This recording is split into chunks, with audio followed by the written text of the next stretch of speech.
You're not depressed, you're not stressed, and you are definitely not worthless.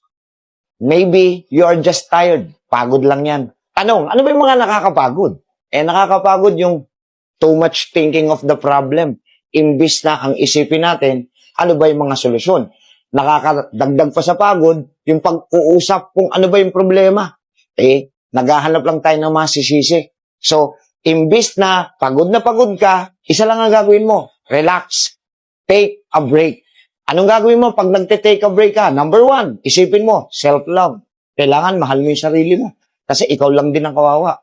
Number 2, prioritize things. So, ilista mo kung ano yung mga dapat mong unahing gawin para ma-solve mo yung problema.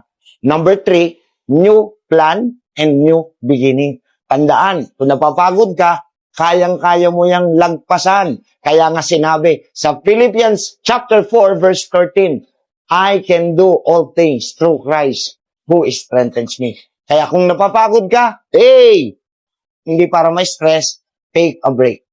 Pahinga. Okay?